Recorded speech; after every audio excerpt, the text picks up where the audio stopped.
क्या चलेगा, तो अभी तक चल रहा है और वास्तव में बड़ा हृदय बेदारा है। आप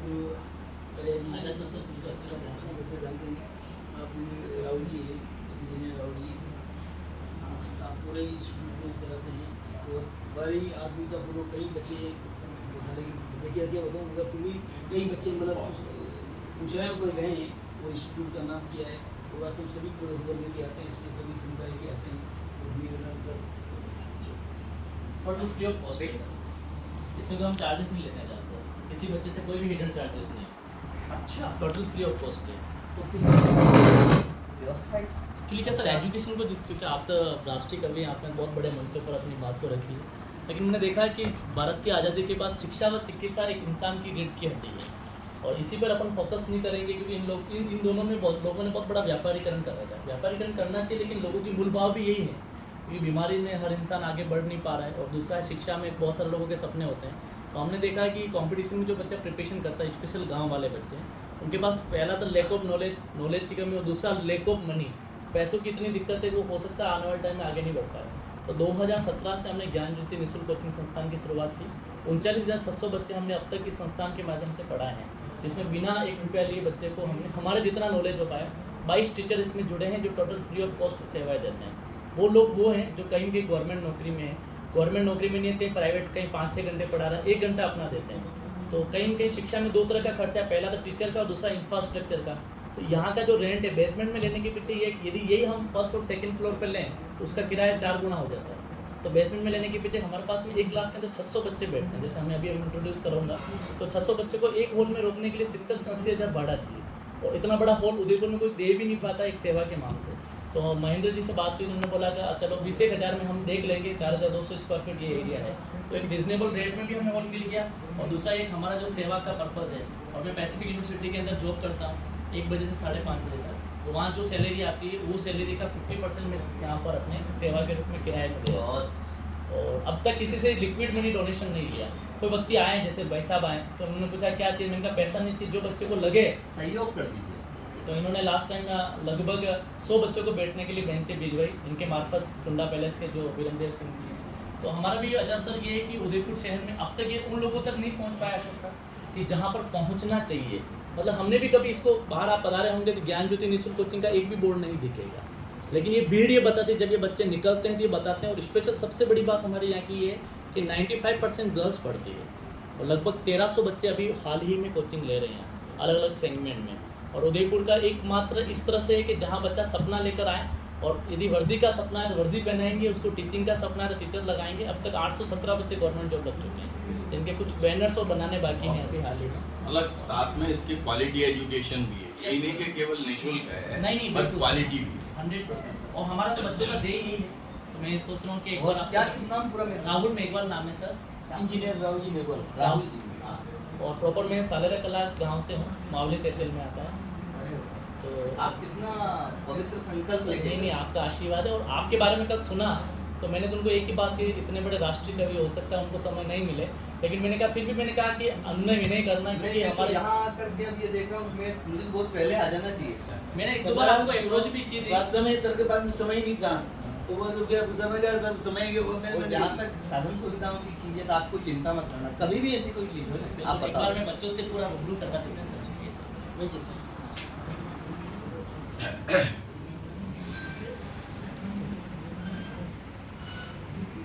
चलिए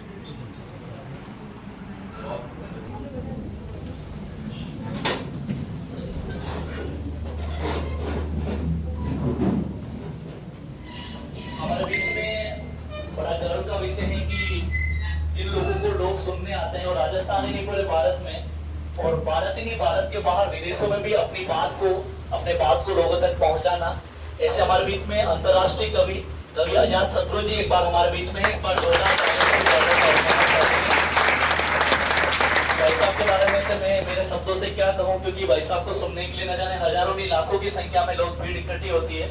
और मैंने कहा मेवाड़ का बड़ा हीरा जो वाकई में आप और हम लोग आज पहली बार हमारे सदन में बैठने की बात हम इनको सुनेंगे, लेकिन जब भी मैं आजाद भाई साहब को मैं देखता हूँ, सुनता हूँ, तो एक गौरव का विषय मेरे खुद के लिए बनता है कि कोई व्यक्ति मेवाड़ से निकलकर राजस्थान ही नहीं, अभी तो पूरे भारत ही नहीं, कि विश्व में भी इस कवि सम्मेलन के माध्यम से, कविता पाठ के माध्यम से माँ वाणी को लोगों तक पहुंचाने का एक अमूल्य काम जो कर रहे हैं। आजाद भाई साहब हमारे बीच में एक बार जोरदार ताली से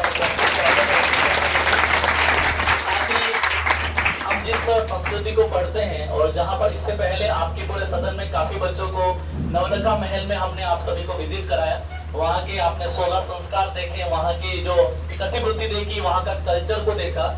और आर्य समाज जो आज उदयपुर के अंदर एक अलग अनूठी पहल कर रहा है कि किस तरह से शिक्षा में बच्चे आगे बढ़ पाए, जो विडंबना है, अंधविश्वास है, उससे कैसे दूर जाया जाए और उस तरह से बच्चों को शिक्षा के लिए, क्योंकि हम आरएस के प्रीलिम्स में पेपर में देखते हैं तो दयानंद सरस्वती जी का एक क्वेश्चन बनता है कि कहाँ वो रहे, कहाँ उन्होंने सत्याग्रह प्रकाश का लेखन किया।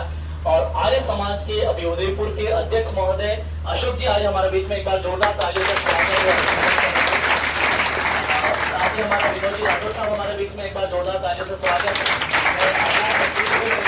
चाहूंगा कि एक बार 2 मिनट हमारे बीच में कुर्सी पर आप विराजे, आज के मुख्य अतिथि के रूप में आप पद ग्रहण करें। एक बार जोरदार तालियों से स्वागत है। आज के कार्यक्रम में हमारे विशेष अतिथि के रूप में अशोक जी आर्य साहब हमारे बीच में, एक बार जोरदार तालियों से स्वागत है। और विनोद जी मैं सबसे चाहूंगा आप भी तशरीफ रखें। मैं चाहूंगा बच्चे आप अपना अपना स्थान ग्रहण कर लें।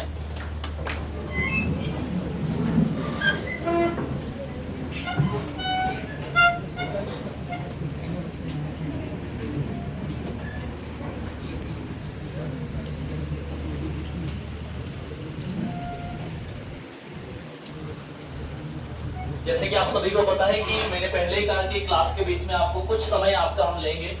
मैं सदन के बारे में या संस्थान के बारे में बाद में बताऊं। सबसे पहले जिस कार्यक्रम को लेकर आज अब हम इकट्ठे हुए हैं, हम इस क्षेत्र से, व्यवहार क्षेत्र से एक ऐसे व्यक्तित्व के धनी, आज वो हमारे बीच में नहीं है, लेकिन उनकी यादें उस व्यक्ति तक जरूर पहुंची जिस व्यक्ति का आज वह जरूरत थी।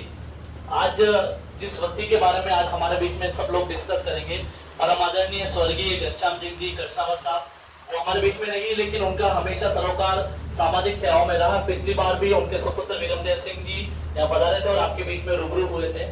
उन्हीं को लेकर आज कार्यक्रम संयोजित किया है। सबसे पहले मैं चाहूंगा हमारे मुख्य अतिथि महोदय आजाद जी भाई साहब, अशोक जी भाई साहब, विनोद जी राठौर साहब, उनके तस्वीर पर फूल अर्पित करके आज के कार्यक्रम में हम आज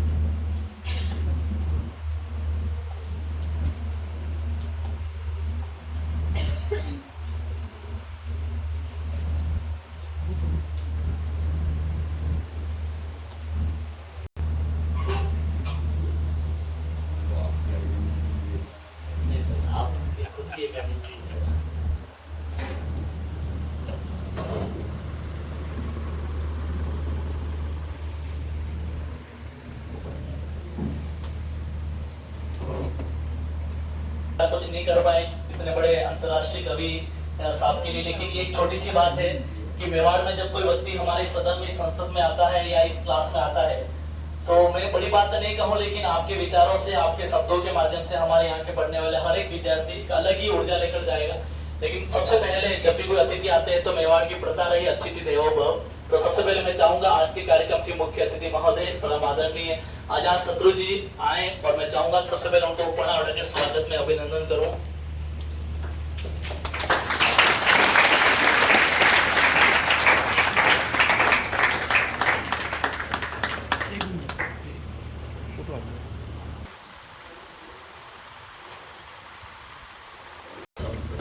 हमारे बीच में आर्य समाज के अध्यक्ष महोदय परम आदरणीय अशोक जी आर्य साहब, जोरदार तालियों से स्वागत करते हैं।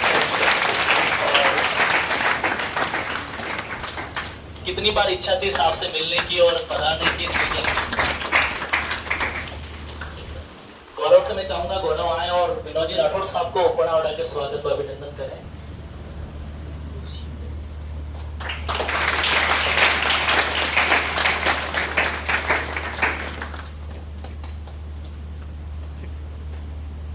छोटे भाई रविंद्र जी के लिए भी एक बार जोरदार तालियां।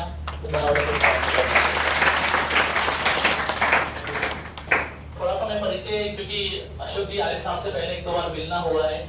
आजाद शत्रु जी को मैं थोड़ा मेरे इस संस्थान के लिए थोड़ा ध्यान आकर्षित करना चाहूंगा। हम 2017 में जब पहली बार उदयपुर में आए तो हमारा एक छोटी सी आंखों में बड़ा सपना था कि क्या ऐसा कारण है कि मेवाड़ का बच्चा प्रशासनिक अधिकारी प्रशासनिक सेवाओं में नहीं आ पा रहा है।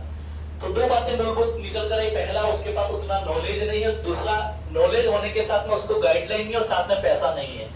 फिर हमने 2017 में ज्ञान ज्योति इंस्टीट्यूट कोचिंग संस्थान की श्री राम स्कूल से हमने स्थापना की। 60 बच्चे पहली क्लास में हुए। 3 महीने के अच्छे रिजल्ट के बाद लगभग 3500 बच्चे उस पूरे साल में हमने पढ़ाए थे। उसके बाद आप सभी के आशीर्वाद से अब तक 39,600 बच्चे हम पढ़ा चुके हैं। और सौभाग्य की बात है क्योंकि आप शिक्षा को लेकर, क्योंकि आप शिक्षा विभाग से भी हैं, और दूसरा सबसे इम्पोर्टेंट बात है, उससे ज्यादा गौरवान्वित करने वाली बात ये है कि आप एक बहुत बड़े अंतर्राष्ट्रीय कवि हैं जिसके माध्यम से लाखों की भीड़ आपको सुनने आती है। हम एक छोटे से सदन में आपका सम्मान कर पा रहे हैं। उसमें से 817 बच्चे ऐसे जो सरकारी सेवाओं में चयनित हो चुके हैं, और न जाने कितने बच्चे इस क्लास इस सदन में ऐसे हैं जो वेटिंग में एक आगामी एग्जाम आए और अपने सिलेक्शन को सरकारी सेवा में चयनित हो गए। अब तक इस कोचिंग की सबसे बड़ी विडंबना यह रही कि लगभग हमने 11 बिल्डिंगें बदली है, उसमें से 4 बार हम गंगोकुंड के अंदर गार्डन में पढ़ाया है। सबसे बड़ा हमारा सौभाग्य ये रहा है कि आप जैसे लोगों का मार्गदर्शन समय समय पर मिला है। मैं बच्चों की तरफ से ये कमिटमेंट करता हूँ कि जो बच्चा छोटी सी आंखों में बड़ा सपना देखने के बाद अलग अलग जाति व धर्म से आते हैं, हमारा एक जिससे आप अच्छे राष्ट्र निर्माण के लिए न जाने कितने मंचों पर अपनी बात को रखा है, लेकिन मैं ये समझता हूँ कि अच्छे राष्ट्र के निर्माण का सबसे बड़ा प्रेरणा स्रोत एक युवा होता है। और युवाओं का उल्टा करें तो वायु बनती है, और वायु जिस दिशा में चलती है अच्छे अच्छे आंधी तूफान खड़ा कर देती है। ये युवाओं का सदन है, युवाओं को समर्पित सदन है। तो क्योंकि आपने अलग अलग मंचों से अपनी बातों को रखा है, ज्यादा मैं समय नहीं लूंगा, लेकिन ये कि आपके विचारों से इन बच्चों में एक जान, एक ऊर्जा, एक सकारात्मक पॉजिटिविटी आ पाए। तो सबसे पहले सदन की गरिमा को बनाते हुए, ज्यादा समय नहीं लेते हुए, आज के कार्यक्रम के मुख्य अतिथि को पहले बुला देता हूँ क्योंकि सबके पास भी बहुत कम समय है। तो जोरदार तालियों से स्वागत आपको